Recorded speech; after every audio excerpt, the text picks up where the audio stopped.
Mga kwento ni Felmo.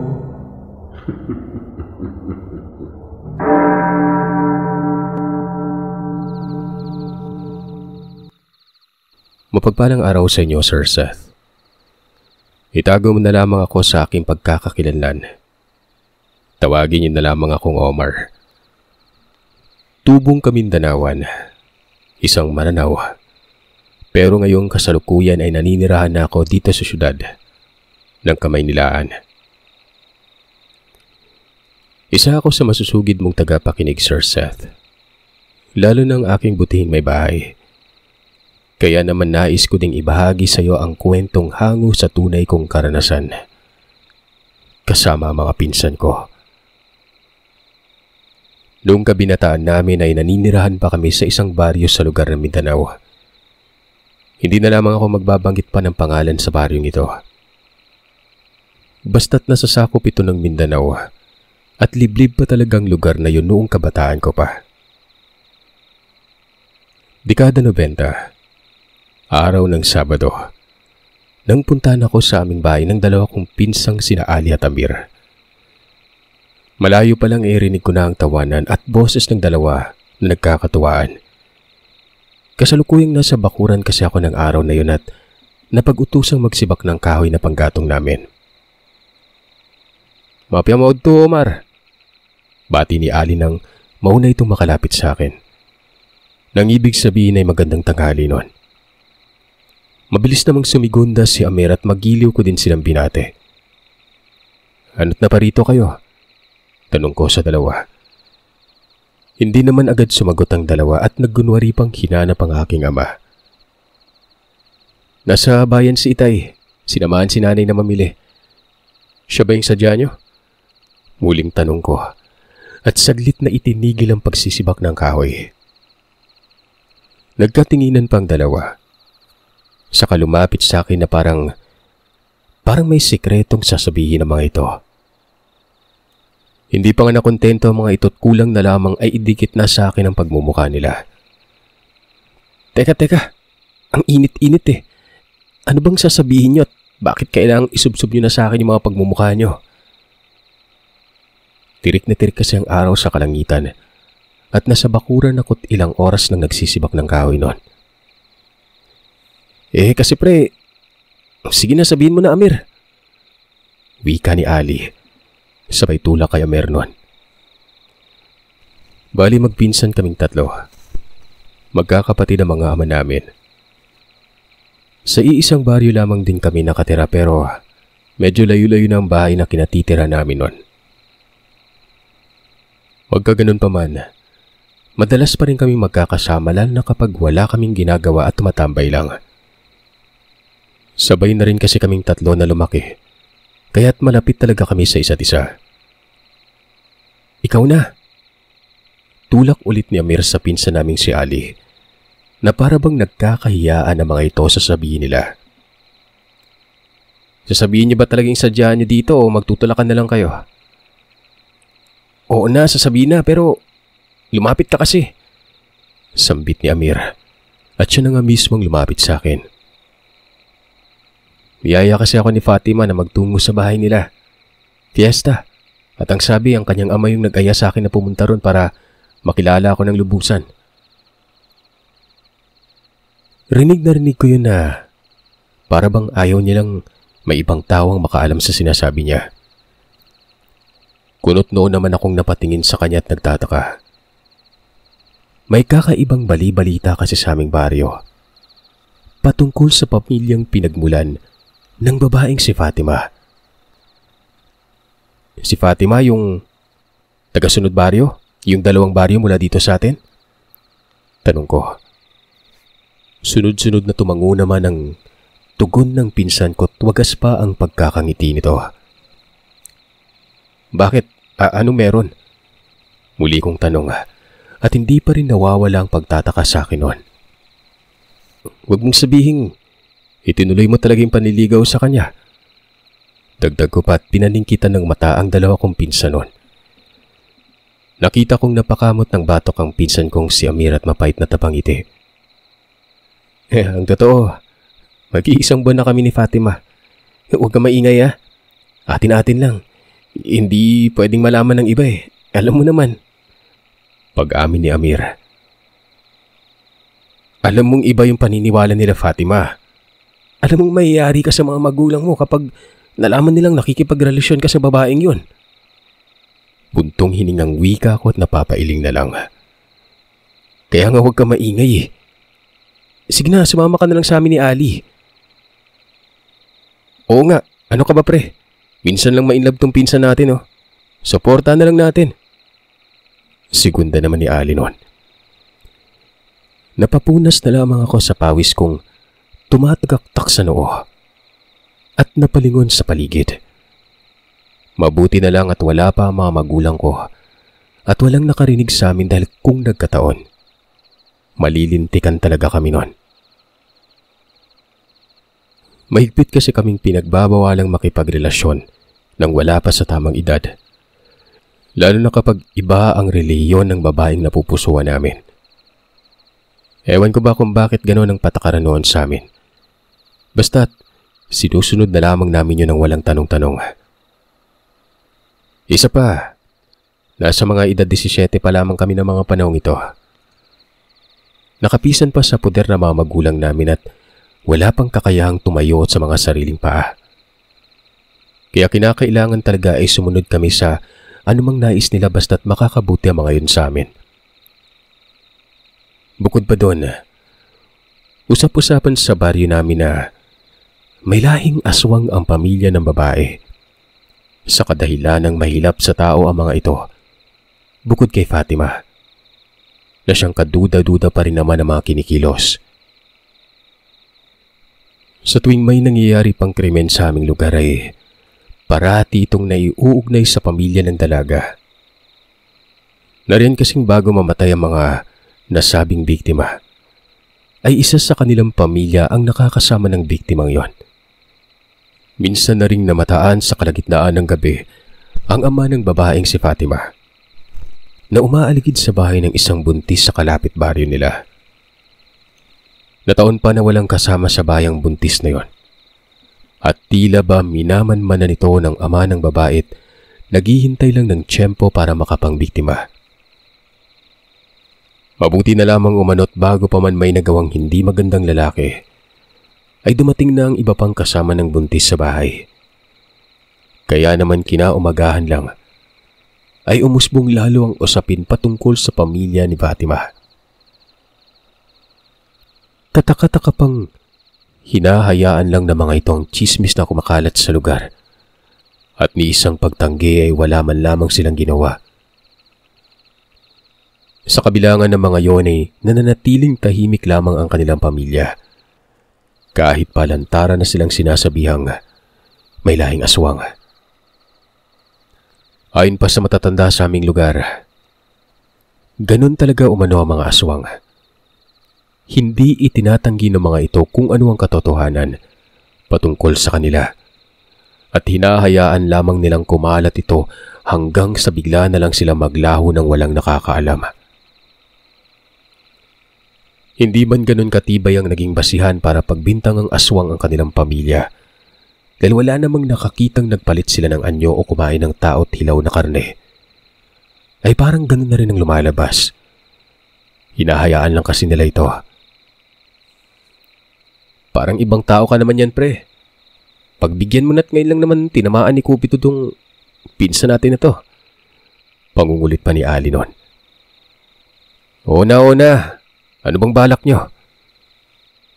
Pagsang-ayon ko at tanong ko kahit na napipilitan. Kakaiba din kasi talaga ang kutob ko sa Fatimang yon. Hindi talaga maganda. Minsan ko na kasi itong nakasalamuha at masasabi kong hindi ko gusto kung paano siya kumilos at umasta. Masyadong pakawala. Walang kontrol sa sarili. Kahit na maraming lalaki ang nasa paligid niya. Kumbaga para sa akin, malayong malayo ito kaysa sa mga kababaihang parehas namin ng paniniwala na kakilala ko. Yun nga, may fiesta nga sa kanila ngayong araw. Iniimbitahan ako. Gusto kong isama kayo nang sa ganun. Hindi naman ako mag-isang pupunta doon. Tugon at paliwanag ni Amir noon. Ngayong araw na kaagad? Biglaan naman yata yan. Sinadya talaga namin ngayong araw lang ipaalam sa'yo para hindi ka na makatanggip at alam kong hindi ka sasang-ayon agad eh. Taraga, tigil mo muna yung ginagawa mo para makaalis na tayo. Sabi ni Ali. Alam ko ding hindi ka boto sa kanya dahil sa mga nangyari sa baryo natin pero pre, ako na mismo yung nagsasabi. Hindi totoo yun. Oo na pero hindi mo pasyado pang maaga para pumunta doon. Tanghali pa lang oh. Alam ko gabi din na daos yung festa sa baryong yun ah. Ngayon na agad pre. Para naman makatulong tayo sa paghahanda nila nang sa ganon. Mas lalo pa ako magustuhan ng ama ni Fatima.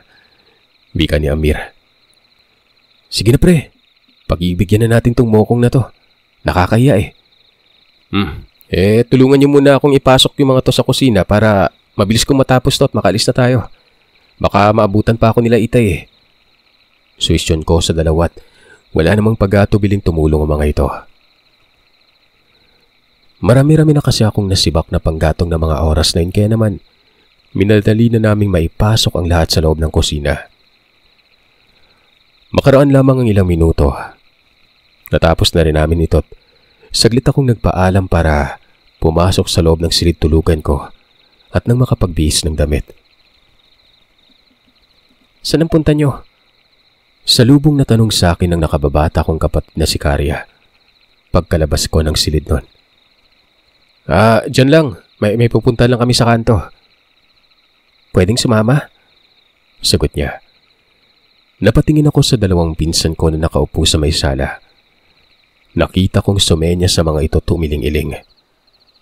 Huwag ka nang sumama. Dito ka na lang. Bantayin mo yung bahay. Tara na pre. Diretsa ang tanggi ko sa kapatid at binalingan na mga pinsan ko noon. Nauna na nga ako sa kanilang naglakad para hindi na mangulit pa ang kapatid ko. Narinig ko pang nagdahilan ng dalawa kay Karya at patakbong sumunod sa akin noon. Makulit kasi talaga yung kapatid kong ito, Sir Seth, at kapag pinansin pa namin, tiyak, hindi kami matutuloy sa pupuntahan namin noon. Habang binabagtas namin ang daan ay kung ano-ano na lamang ang napagkikwentuhan namin. Hanggang sa dumako na nga ang usapan namin tungkol kay Fatima. Hindi ko lubos maisip kung paanong bigla ang naging magkarelasyon ang dalawa, gayong mas pihikan sa babae ang pinsan kong ito. Teka pre, alam mo ba yung daan patungo sa bahay mismo nila Fatima? Tanong ko, nang makarating kami sa ikalawang baryo mula sa amin. Isang baryo na lang, mararating na namin ang kinatitira ni Fatima. Oo nga, buong sabihin hindi mo alam at malayo-layo na din yung nalakad natin ha. Napapagod na ako. Sikunda ni Ali. Sabi niya, sasalubungin niya tayo sa bungad ng baryo nila eh. Para may kasabay daw tayo maglakad papunta sa bahay nila. Nako, mag-aantay pa tayo niyan. Dapat inalam mo na yung daan papunta sa kanila at nang makakain na agad tayo. Hindi pa naman ako nagtanghalian ng marami para sa andaan eh. Napakasugapa mo talaga, Ali oh. Magunos dili ka at baka ikaw yung sunod na ihahanda sa pagkainan nila. Nangaasar na sambit ng pinsan kong si Amir noon. Natawa na nga lang kami sa sinabi niyang yon at ayon pa kay Ali, hindi umano gugustuhin ng sino man ang kainin siya dahil bukod sa makunat ang balat niya. Maalat pa ito. Ilang araw na siyang walang ligo. Kala ko sarili ko lang naamoy ko. Ikaw pala. Dapat naligo ka man lang, nakakaya sa magulang ni Fatima oh. Baka ma-turn off pa yun dahil sa'yo. Huwag ka mag-alala pre. Kapag nagkulang sila ng pang-asim, edi ayos. Makakatulong ako. Mga loko talaga kayo. Magmadali na nga lang tayo na makarating agad tayo doon. Hindi pa nga natapos ro ng pag-aasaran nila. Hanggang sa nakarating na kami sa baryong kinatitira ng dalagang kasintahan ng pinsan ko. Sa bungad pa lang, kitang-kita ko na si Fatima. Nakaabang sa amin noon. Malapad ang pagkakangisi niya nang makita ang pinsan kong si Amir. Pero agaran yung nawala nang makita niyang kasama kami ni Ali. Fatima, kanina ka pa ba? Pasensya na, ngayon lang kami. Salubong ni Amir kay Fatima. Nang tuluyan na nga kaming makalapit ay mabilis na lumingkis ang babae sa pinsan ko. Niyaya niya na kami noon. Kanina pa umano nag-iintay ang kanyang ama. Ni hindi man lamang kami binabalingan ng pansin ni Ali. Kaya naman medyo napahiya ang pinsan kong si Ali ng akmang babatiin niya ng dalaga. Habang naglalakad silang dalawa, nakasunod lamang kami ni Ali. Panay ang kwentuhan ng dalawa pero hindi ko yun naririnig ng palinaw dahil halos nagbubulungan lamang sila noon. Tila ba bigla na lang nakalimutan ni Amir na may kasama pa siyang iba. Nakatuon na lamang ang atensyon niya sa dalaga. Hindi ko na lamang yun pinagtuunan ng pansin. Inaliw ko na lamang ang sarili ko sa mga tanawin sa paligid. Sa bungad pa lang kasi ng baryo nila ay napakarami ng iba't ibang paninda at nagdadagsaan na mga taong hindi pamilyar sa akin noon. Malamang sa malamang, galing ang mga ito sa iba't ibang lugar. Ganoon naman kasi sa probinsya kapag may fiesta. Dinarayo talaga ng mga tao nakatira pa sa malayo. Nung nasa kalagitnaan na kami banda, unti-unti nang kumukonti ang mga paninda. Hanggang sa naging panaka-naka na lamang at ang huli kong nakita, sarado pa. Nagtuluyan na nga akong walang nakita mga toldang nakalatag. Ay doon ko napagtantong nasa dulo na kami ng baryo. Panaka-naka na lamang din ang mga kabayang nakikita ko at puro nagtatayugang mga puno at damo na ang karamihan. Malayo pa ba yung bahay niyo mula dito, Fatima? Mukhang haba na ng nalakad natin Tanong ni Ali. Nabakas sa mukha nito ang napapagod na. Medyo malayo talaga. Maikling tugon ni Fatima noon. Ilang sandali pa'y bigla na lang may humarang na 3 kalalakihan sa amin. Mukhang tambay ang mga ito at nakita ko may buri o tatupa sa braso ang isa sa mga ito na hugisagila. Hoy, nasaan yung magaling mong ama? Nasa inyo ba? Tanong ng isang lalaki na may hawak-hawak na bote ng alak noon.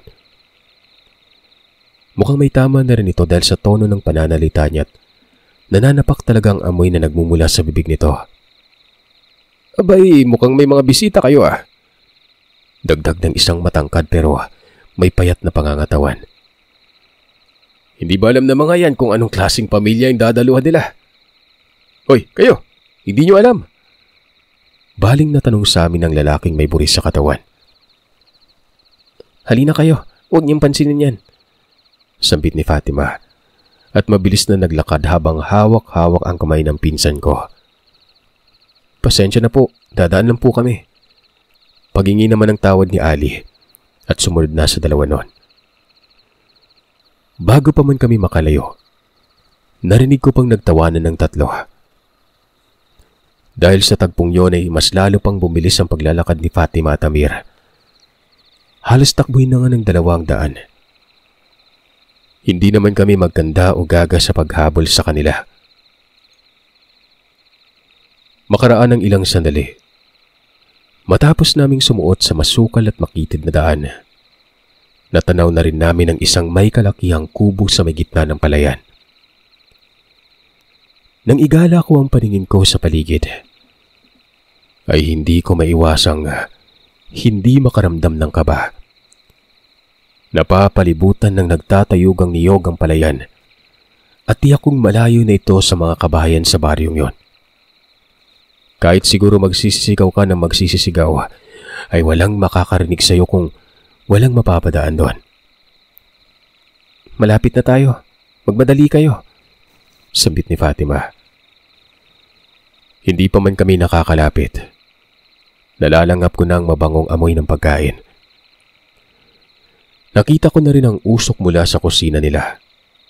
Tanda na abala na nga sa paghahanda ng mga pagkain ang mga tao sa loob ng bahay. Pagkarating, dali-dali kaming pinakilala ni Fatima sa mga magulang niyang si Mang Pablo at Aling Olga. Maging sa dalawa niya pang nakababatang kapatid noon. Magiliw naman kaming pinapanhik ng pamilya ni Fatima. Batid din ng mga ito ang pagdalo namin Pero ang nakaagaw ng aking pansin ng mga sandaling yon, kukonti lang ang bisita nila. Bilang lang ito sa daliri at pawang mga kalalakihan pa na may mga edad na. Maaga pa lang ay nagiinuman na at nagkakatuwaan ng mga ito sa may bakuran ng bahay. Yung ina at isang kapatid namang babae ni Fatima, abala sa pag-aasikaso sa kusina. Gaya ng napag-usapan, tumulong na nga kaming magpipinsan sa kanila noon. Bakit parang konti lang yung bisita nyo? Takang tanong ni Amir sa kasintahan niya habang nag-aayos na mga pagkain sa mesa noon. Sabi naman ni Fatima, paparating pa lamang umano ang iba. Maaga pa kasi. Siguro, pagtakip silim na, saka dadating ang mga yon. Habang tumutulong nga kami sa kusina, napansin kong may mga kung anong simbolo ang nakaukit sa bawat pader ng kanilang bahay. Nagawa lamang sa pinagtagpi-tagping kahoy.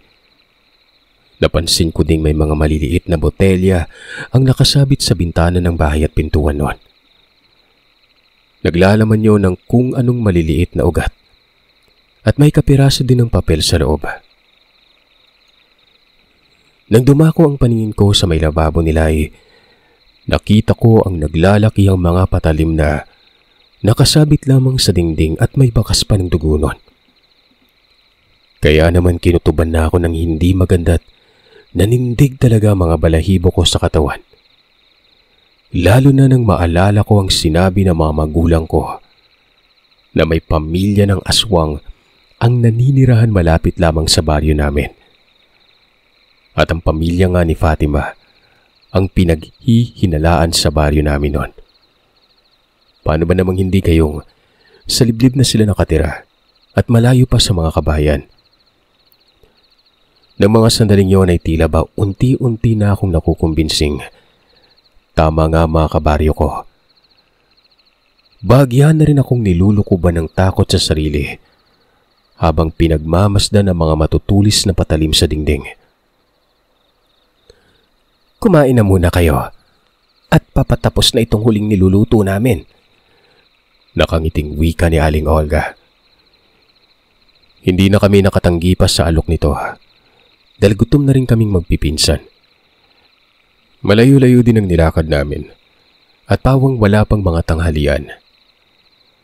Habang nasa pagkainan na kami, hindi ko maiwasang maging mausisa sa paligid. Nang sipatin ko pa ng tingin ng ama ni Fatimang nakikipag-inuman sa labas ng bahay, ay mas lalo akong nakaramdam ng kaba. Mula kasi sa kinauupuan ko ay tanaw ko ang kinaroroonan ng mga ito. Habang nagiinuman nga, nagiihaw din sila ng karning sa tingin ko ay bagong katay pa lamang dahil sariwang-sariwa pa ito't nanlilimahid pa sa dugo nun. Saglit na idinadarang lamang ni Mang Pablo ang karne sa nagbabagang apoy at walang ilang minuto, kinukuha niya na yon at nilalantakan na nila ng mga kasama niya. Kahit nakitang-kitang hilaw pa ang karning yon at may mga dugo-dugo pa. Sa bawat pagsubong ginagawa nito, naninindig talaga mga balahibo ko sa katawan. Unti-unti akong nilalamon ng kaba at takot noon. Ayos ka lang ba? Tanong ng kapatid ni Fatimang si Sarah. Oo, ayos lang. Tarantang sagot ko noon. Hindi mo ba nagustuhan yung pagkain? Hindi mo pa ginagalaw yung nasa plato mo? Tanong nito. Naku hindi. Ang ibig kong sabihin, masarap naman. Kinokondisyon ko lang yung sarili ko nang sa ganun makarami ako. Tugon ko. Dinaan ko na lamang sa biro ang kabang bumabalot sa buong katawan ko. Naupo na nga ito sa upuang nasa tapat ko at sumalo na sa pagkain namin. Magiliw itong nakipag-usap at nakipagkwentuhan sa amin noon. Kaya naman bahagya akong naliputan ng agam-agam na nararamdaman ko patungkol sa kanilang pamilya. Masaya kasi itong kausap. Maging ang kanilang ilaw ng tahanan ay nakikipagkwentuhan na din sa amin at ang isa pa nilang kapatid na lalaki noon. Nang mga oras ng iyon ay taliwas sa mga sinasabi ng karamihan sa aming baryo ang ipinakita ng pamilya nila Fatima. Magigiliw ang mga ito at malayo sa sinasabi nilang mailap sa tao. Sa tuwing may dumarating pang mga bisita, masaya nilang pinapapanhik sa bahay nila at hinahainan ng pagkain. Kahit na hindi ganun kadami ang panauhin nila ay masaya pa rin ang mga ito at marami silang hinandang pagkain. Kapag may dumarating, may mga umaalis din. Dahil nalibang kami sa pakikipagkwentuhan, hindi ko na malayang magtatakip silim na pala. Kung hindi ko pa narinig ang isa nilang bisita na nagpaalam at uuwi na umano dahil magdidilim na, hindi ko pa malalamang ang tagal na pala naming nakaupo at nag-uusap sa pagkainan. Doon ko lang din napansin na kami na lamang ang natitira nilang bisita. Palihim kong sinenyasan ng pinsan kong si Ali. Napuntahan na si Amir na nakikipag-inuman kay Ma'am Pablo sa kabilang mesa. Nang sa ganoon ay makapagpaalam na kaming uuwi na. Hindi kasi kami nakisali ni Ali sa inuman nila. Hindi naman kami umiinom. Bawal yon. Sa aming tatlo, tanging si Amir lamang ang umiinom.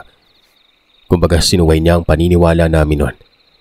At syempre para na rin bumango pa ito lalo sa ama ng kasintahan niya.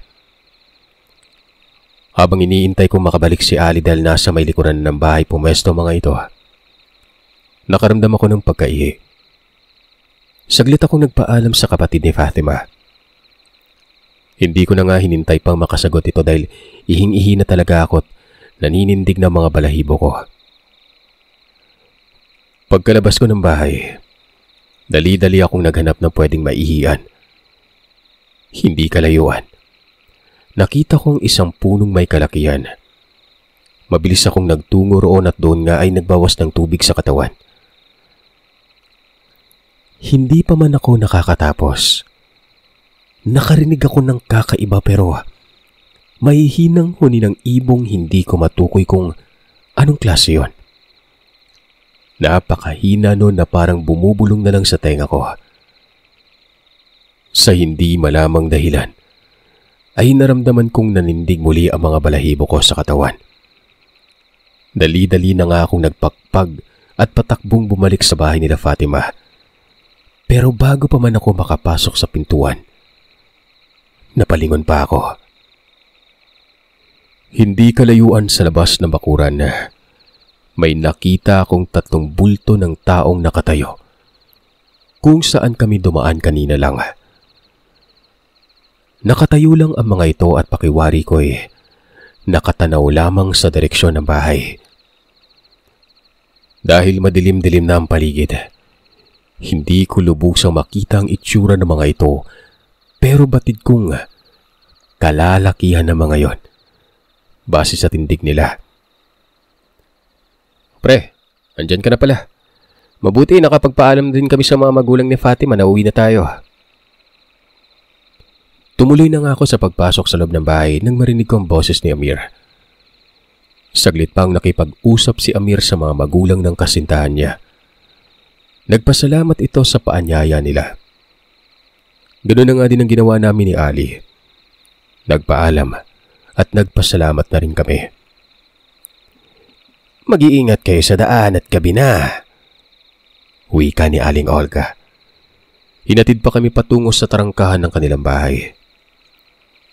Mukhang may bisita pa po yata kayo, Aling Olga, wika ni Ali habang nakatingin sa unanon. Nang sundan ko ang tinitignan niya, ay nakikita kong naroroon pa rin ang mga taong nakita ko kanina lang.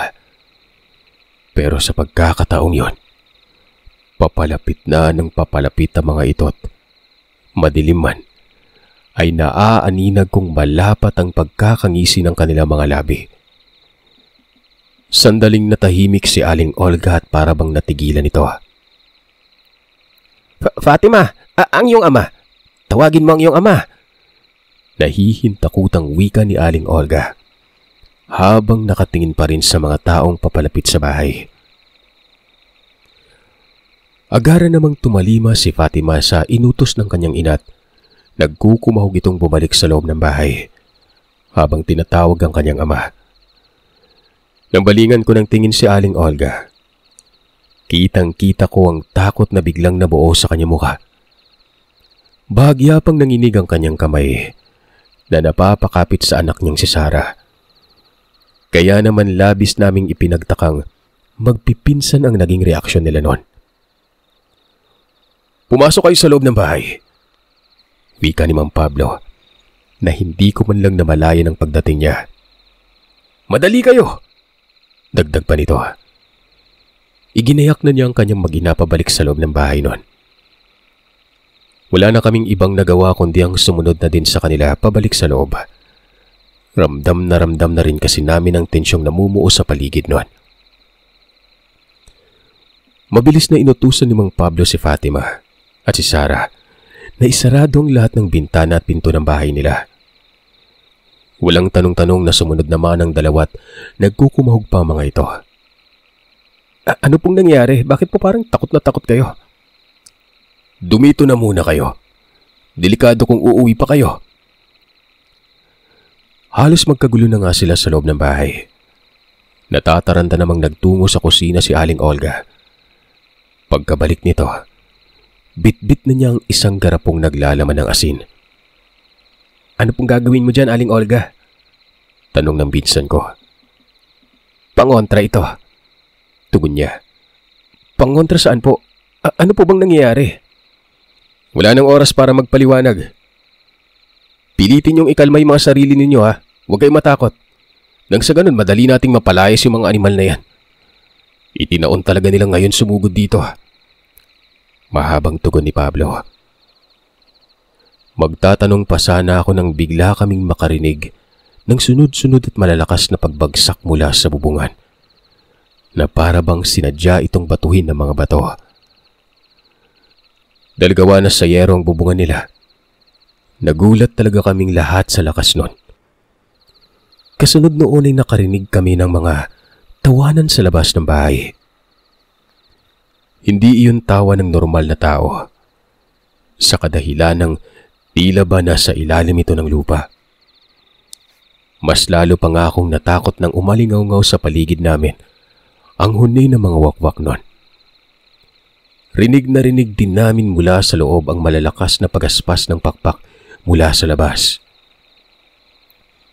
Nagkatinginan na lamang kaming magpipinsan at hindi alam kung ano ang gagawin. Hindi din namin alam kung ano ba talaga ang nangyayari sa paligid namin. Paanong aaswangin eh? Di ba mga aswang din itong mga to? "Harapin mo na nga yung mga aswang na yun nang matapos na ito, Pablo." Buntong hiningang wika ni Aling Olga. "Aswang? Inaaswang kayo pero paano?" tanong ko nun. Napatingin naman silang lahat sa akin pero imbis na sumagot ay naglakad lang papasok sa isang silid si Mang Pablo. Naramdaman ko naman ang paghawak ni Sarah sa kamay ko at iginiya ko patungo sa upuan. "Maupo na muna kayo, saka ko ipapaliwanag ang lahat." Nang makaupo na kami nila Amir, saka naman ang paglabas ng silid ni Mang Pablo. Nakita kong may bitbit na itong latigo na sigurado akong gawa yun sa buntot ng pagi. Meron din kasing ganon ang aking ama kaya naman natitiyak kong hindi ako nagkakamali. Walang sabi-sabing lumabas ito ng bahay. "Anong gagawin ni Mang Pablo?" tanong ni Ali. Tugon naman ni Sarah, kaya umano yun ng kanyang ama. Ang mahalaga umano ay ang kaligtasan namin. Mabuti na lang at hindi pa kami nakakaalis dahil baka tinambangan pa kami ng mga nilalang na yun sa may daan. "Sila pa rin ba yun, anak?" tanong ni Aling Olga kay Fatima. "Opo, Nay. Sila pa rin. Katunayan hinarangan nila kami kanina nung nagpunta kami dito. Nakalimutan ko lang pong sabihin sa inyo." Ilang sandali pa ay narinig na namin ang boses ni Mang Pablo na may kinakausap sa labas. Dahil sa kuryosidad ay dali-dali namin itong sinilip sa awang ng pader Nang tuluyan na nga ako makasilip sa butas nun. Halos mawindang ang buong sistema ko nang makita ang malaking nilalang na nasa harapan ni Mang Pablo. Nakakapanghilakbot at sobrang nakakatakot ang kanyuan niya, na animoy kawangis ng kalabaw na para bang naaagnas na't nakatayo. Nagbabaga ang mga mata't halos umabot na sa magkabilang tenga ang pagkakabuka ng bibig niya. Kitang-kita ko pang nag-uusli ang matutulis nito mga ngipin. Sa gilid nito ay naroroon ang dalawang lalaki na humarang sa amin kanina. Pakiramdam ko na mga sandaling yon, napako ako sa kinasisilipan ko. Sa tanang buhay ko, yun na ang pinaka nakakatakot na nakita ko noon. "Tama na yan, Fatima. Pumasok kayo sa silid," saway ni Aling Olga. Naunang naglakad si Fatima patungo sa silid na sinasabi ni Aling Olga. Niyaya niya kami doon. Kahit na labis-labis na ang takot na nararamdaman ko ay pinilit ko pa rin kumilos. Habang papasok kami sa nasabing silid, rinig na rinig namin ang kalabugan mula sa labas ng bahay. Maging ang mga nakakakilabot na angil at atungal ng mga aswang. Nanonood talaga sa kalamnan ko yon. Tila ba nakikipagsagupaan sa napakaraming mababangis na hayop si Mang Pablo.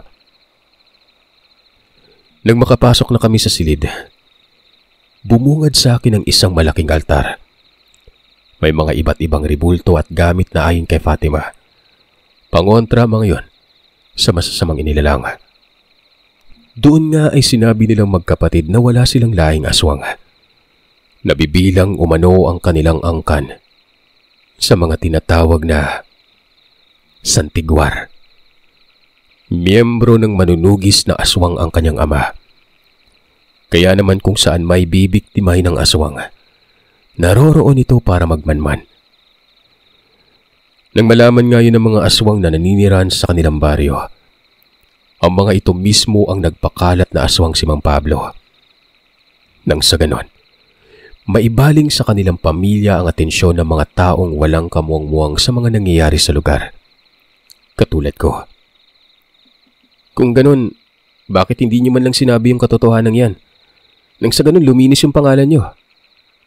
Nagtatakang tanong ko. Ayon kay Sarah, hinayaan lamang umano yon ng tatay nila. Na ganon ang isipin ng mga tao. Ang importante ay wala silang ginagawang masama sa kanila. At wala namang katotohanang hindi na ibubunyag nun. Pero ganito ba talaga dito? Lagi ba itong nangyayari sa inyo? Tanong ni Ali. Marahang tumango si Sarah.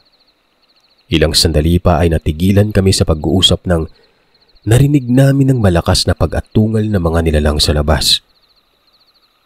Para bang mga hayop na kinakatay ang mga yon.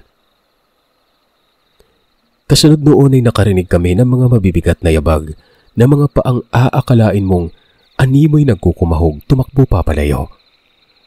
Matapos yun, saglit na namutawi sa aming paligid ang katahimikan.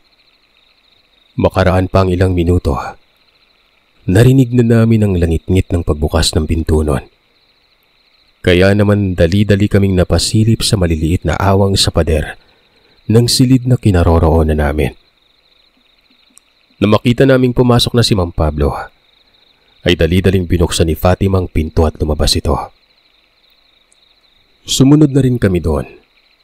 At doon ay nakita kong puno ng dugo ang katawan ni Mang Pablo.